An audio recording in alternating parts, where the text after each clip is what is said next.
Мексикада орналасқан кішкентай Санта-Лусия ауылында Жасмин есімді қыз өмір сүрді. Әр жылы 1 қарашада келетін өлілер күні Дядя Лос Муэртос мерекесі Жасминнің ең сүйікті уақыты болатын. Бұл күні мексикалықтар қаза болған ата-бабаларының рухын еске алып, олармен байланыс орнату үшін әртүрлі рәсімге жасап, үйлеріне әдемі офренда орнататын.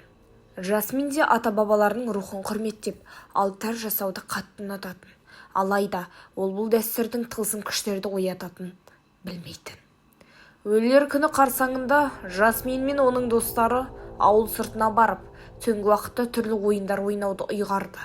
Олар өздерімен бірге бірнеше шам мен тамақ алып, жақын маңдағы ескі зиратқа барды. Кішкентай шамдарды жағып, олар зираттың ішінде отырып, бұрын қайтыс болған адамдар туралы әңгімелер айтуды бастады. Бір сәтте Жасмин қолына ескі кітап алып, жергілікті тылсым аңыздарға көз жүгірте бастады. Ол осы мерекеде рухтарды оятуға арналған ережені дұға оқығанда, олардың шынымен оянатынын оқып, бойын қорқыныш биледі. Бірақ оның достары бұл әңгімеге сенбей, қалжыңдай бастады.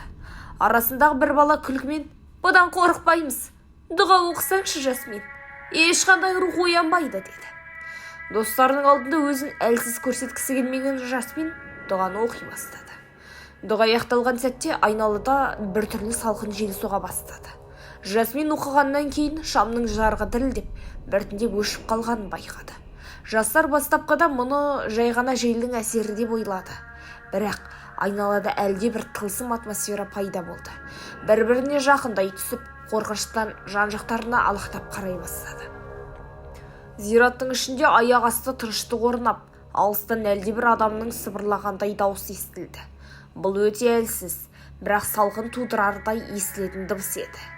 Себебі бір-біріне қарады. Бәрінің көзіне қорқыныш пен күмән ұялап тұрғанын байқаған. Кенеттен алыстан ақ киімді адам көрінді. Оның басы төмен иілген, бетін жабын жауып тұрды. Жүрісі өте баяу әрі салмақ деді. Ол жайлап жақындай түскен сайын, топ ішіндегі бір қыз жылап жіберіп, кері шегіне бастады.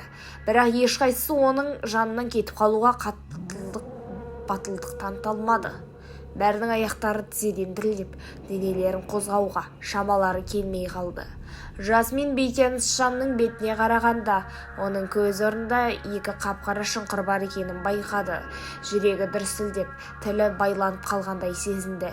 Сол кезде әлгі адам жай ғана: "Мен сендермен болғым келмейді. Бірақ сендер мені шақырдыңдар. Енді барлық өзгереді", деді де бір сәтте ғайып болып кетті. Жастар үрейленіп тез арада зираттан қашып шықты. Олардың жүректері қорқыныштан дүрсілдеп, ешқайсысы үйге қайтуға батылдық танытпады. Олар Жасминнің үйіне жиналып, түнді бірге өткізуге шешім қабылдады. Тек таң атағана үйлеріне қайтпақ болды. Алайда таңертең Жасминнің үйінде оянған заттар таңғы жарықта біртүрлі зат байқады. Олардың терезелерінің алдында жаңа көмілген топырақ бар еді. Әр терезенің жанында белгісіз бейне, көздер жоқ сұлбалардың іздері көрінді. Жасмин өз бөлмесіне қайтып келгенде, оның төсегінің жанына ешкімнің түсіндіре алмайтын белгісіз таңбалар жазылғанын көрді. Бұл таңбалар сол сәтте рухтармен жасталған тылсым байланыстың белгісі екенін өте түсінген болатын. Жасмин мен достары осы оқиғадан кейін әруақтар мен тылсым әлемді мазаламау керектігін, әр дәстүр мен рәсімнің әр жағында терең мағына бар екенін түсінген болатын. Өлілер күніне арналған дұға шын мәнінде рухтарды шақырып, тірі адам мен өлілер әлемін байланыстыра алатын. Олардың бұл рәсімді жай қалдың ретінде қабылдағаны қателік болғанын біледі. Бұл оқиға ауылда тез таралып, аңыз оқиғаға айнала кетті.